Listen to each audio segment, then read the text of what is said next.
ജയ്പൂരിൽ ഒരു വലിയ കലാപം പൊട്ടിപ്പുറപ്പെട്ടിരിക്കുകയാണ് എന്ന റിപ്പോർട്ടുകൾ ഇപ്പോൾ പുറത്തുവരുന്നു.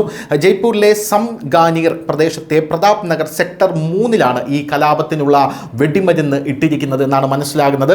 വീർ തേജാജി മഹാരാജ് എന്ന് പറയുന്ന അവർ ആരാധിക്കുന്ന അവരുടെ മഹാരാജിൻ്റെ ഒരു പ്രതിമ അവിടെ സ്ഥാപിച്ചിരുന്നു. ഈ പ്രതിമ സാമൂഹിക വിരുദ്ധർ തല്ലിത്തകർത്തതിനെ തുടർന്നാണ് ഇപ്പോൾ വലിയ രീതിയിലുള്ള ഒരു കലാപം ജയ്പൂരിൽ പൊട്ടിപ്പുറപ്പെട്ടിരിക്കുന്നത് എന്നതാണ് ഈ വാർത്തയിലെ ക്രക്സ് എന്ന് പറയുന്നത്. ഈ വിഷയത്തിൽ നാട്ടുകാർക്കിടയിൽ വലിയ രോഷമാണ് ഇത് തല്ലിത്തകർത്ത സാമൂഹിക വിരുദ്ധർക്കെതിരെ ഉയർന്നിരിക്കുന്നത്. ജയ്പൂർ ടോങ് റോഡിൽ ടയറുകൾ കത്തിച്ചും മാർക്കറ്റ് അടച്ചുപൂട്ടിയും കടകൾക്ക് തീയിട്ടും രോഷാകുലരായിട്ടുള്ള ആൾക്കാർ പ്രതിഷേധിച്ചു കൊണ്ടിരിക്കുകയാണ്. സംഭവം നടന്ന മുഴുവൻ സ്ഥലത്തും പോലീസിനെ ആ സമയം തന്നെ വിന്യസിച്ചിരുന്നു. കലാപം നിയന്ത്രണ വിധേയമാണ് എന്നാണ് അറിയാനും സാധിക്കുന്നത്. എന്തായാലും ഹനുമാൻ ബെനിവാൾ ഈ സംഭവത്തെ അപലപിച്ചിട്ടുണ്ട്. ഇതോടൊപ്പം പ്രതികൾക്കെതിരെ കർശന നടപടി സ്വീകരിക്കണമെന്നും അദ്ദേഹം ജയ്പൂർ പോലീസ് കമ്മീഷണറോട് ആവശ്യപ്പെട്ടു.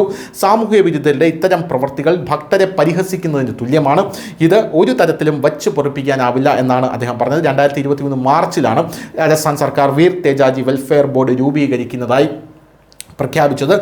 സമൂഹത്തിൻ്റെ അവസ്ഥ പഠിക്കുകയും പിന്നാക്കാവസ്ഥ ഇല്ലാതാക്കുന്നതിനുമുള്ള നിർദ്ദേശങ്ങൾ നൽകുകയും ചെയ്യുക എന്നതായിരുന്നു ഇതിൻ്റെ ലക്ഷ്യം. വീർ തേജാജിയുടെ പ്രതിമ തകർത്ത കേസിൽ പ്രതികളെ ഉടൻ പിടികൂടുമെന്ന് ഭരണകൂടം ഇപ്പോൾ ഉറപ്പ് നൽകിയിട്ടുണ്ട്. മുഴുവൻ കേസിലെയും CCTV ദൃശ്യങ്ങൾ പോലീസ് പരിശോധിച്ചു വരികയാണ്. ഇതുവരെ ഈ കേസിൻ്റെ സംഭവത്തിൽ ആരെയും അറസ്റ്റ് ചെയ്തിട്ടില്ല എന്നുള്ളതും വലിയ എടുത്തു പറയേണ്ട ഒരു സംഭവം തന്നെയാണ്. അതുകൊണ്ട് തന്നെ ഉടനെ തന്നെ ഈ വിഷയത്തിൽ ത്വരിതഗതിയിൽ അന്വേഷണം പൂർത്തിയാക്കി ഒരു അറസ്റ്റ് ഉണ്ടായേക്കുമെന്ന സൂചനകളും പുറത്തു വരുന്നു. ഇല്ലെങ്കിൽ വീണ്ടും ഒരു കലാപത്തിലേക്ക് അത് വഴിവെക്കും എന്നുള്ളത് കൊണ്ടാണ്. നേരത്തെയും ജയ്പൂരിൽ പല പ്രതിമകൾ സാമൂഹ്യ വിരുദ്ധർ തകർത്ത് അവിടെ കലാപത്തിന് തിരികൊളുത്തുന്ന ഒരു സാഹചര്യം നമ്മൾ കണ്ടതാണ്.